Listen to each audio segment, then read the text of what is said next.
What's up? Vaughn Gittin Jr. I'm with one of my favorite guys from Ford Racing, Mickey Matus. Some at Ford Racing say this guy might be a walking encyclopedia. He's been at Ford for a long time, and he's agreed to give us the news here at Ford for SEMA. The news of Ford at SEMA, yeah, absolutely. But first I want to point out this little RC car here. I think it's just wonderful, and I think we need to give due credit to Vaughn Gittin Jr., 2010 Formula Drift champion. Thanks, buddy. My hero. So with that, thanks for the plug. Maybe we'll sell $1 million now. We'll take a little walk through the display here and show you what we've got. First thing, well, this you can relate to this because this is made by the same company that made the body for your RTR X. And it is introduced here at SEMA. It's a 65 Mustang, 66 Mustang. They didn't have that last year no, when I did the RTRX. No, but you know SEMA's all about personalization. SEMA's all about living your dream. SEMA's also all about rekindling your memories. So this gives you an opportunity to start with an absolutely fresh steel body and build your 65 Mustang that you may have had as a child or younger person, or you may not have had as a younger person, but you always wanted. So it's pretty cool. It may have been your dream, and now you can have it brand new again. Absolutely, yeah. So it's good. And That's like cool. I say, you can relate. So this was just released here at SEMA? This was news at SEMA. Cool. It's a licensed product from Ford, and it's pretty neat. So you take this into that. There you go. It's probably a pretty easy job, too, just a bunch of bolt-on stuff, you know? Well, this one's pretty cool because it has that 289 repo, or, you know, the new 289 in it. So. Is this a Ford Racing motor? Yeah. Oh, wow. So it's And pretty it cool. just comes fully assembled, ready to go, crate motor? It probably takes some assembly required, like your Christmas present. Okay. You know. Fair enough. Now, as you know, Focus and Fiesta are really important in the marketplace because the market is going in that direction to small, fuel-efficient cars. Yep. I know that's something you have a difficult time relating to. No, I have fun with small, fuel-efficient cars. Your high-horsepower Mustang. Love my high-horsepower Mustang. Shredding tires. As do a lot of other people all over the world. There you go. This is one of a series of factory-built race cars that we are in the process of developing right now. It's the Focus STR. It's based on the Focus ST, which is that gold car that we walked by just a moment ago. And it'll be, it's being developed this year.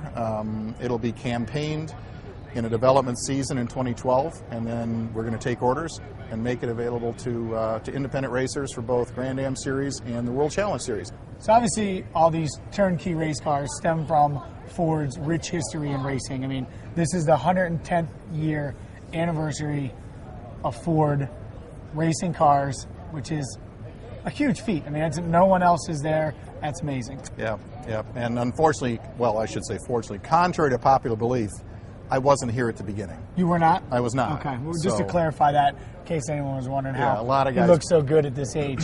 But it is part of the history of the company, and as a matter of fact, the cars we have on display here all really represent something very significant and very meaningful to me as I thought about this.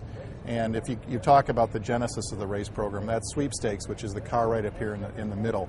And that's actually the car that Henry Ford drove in his first and only race in 1901, which was 2 years before Ford Motor Company was established.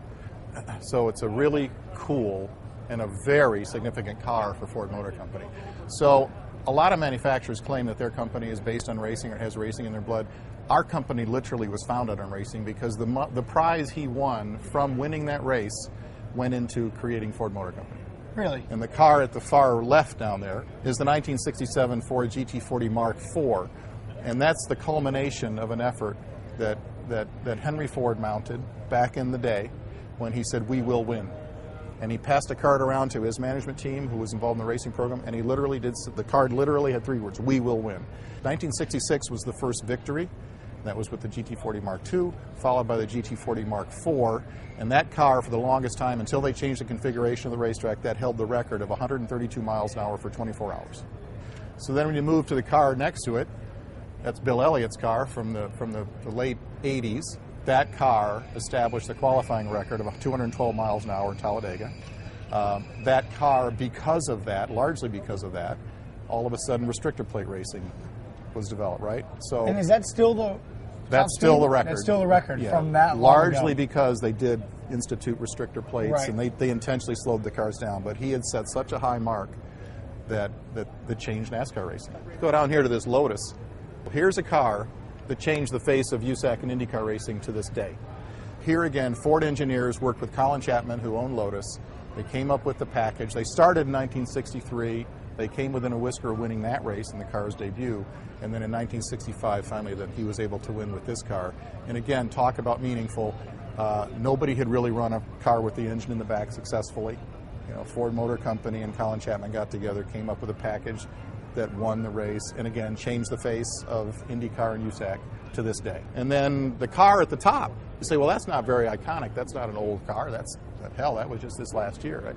Which is true, but if you, the thread I'm running through some of this is the thread applies to that too. You have a kid who had not won anything of significance, right? Trevor Bayne.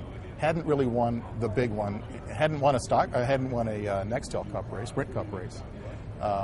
And so all of a sudden he's paired with the Wood brothers, a very iconic and very popular team in stock car racing, but a team a lot of people would say had sort of crested and it was on its downward slope, right? Yeah. So what does he go off and do? He goes off and wins the stinking Daytona 500. Yeah. First ever NASCAR Cup race. How old is he? 21? 21. Yeah. Young That's guy, awesome. Right? Couldn't even celebrate the victory. You know, had to spray the champagne but couldn't drink it. Apple juice? Yeah. It's really cool, you know, because obviously, you know, this is very, at the time, maybe not traditional, but now to us, traditional racing. And now we have these new sports. Yep. Short course off-road, rallycross, obviously drifting, and Ford is supporting that. And, it's you guys have a very open mind, and it's really cool that you guys are supporting these new sports as well. And obviously we all appreciate it.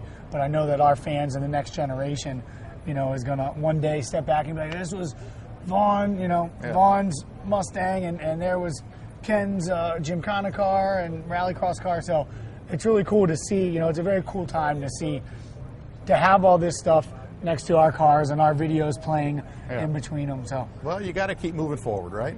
And Absolutely. The traditional forms of racing are always going to be there, and there's always the people who like it, but there's another group of people who like the non-traditional or the new stuff, right? Absolutely. And so that's where we are. We got to play to both audiences, and there's no issue with that.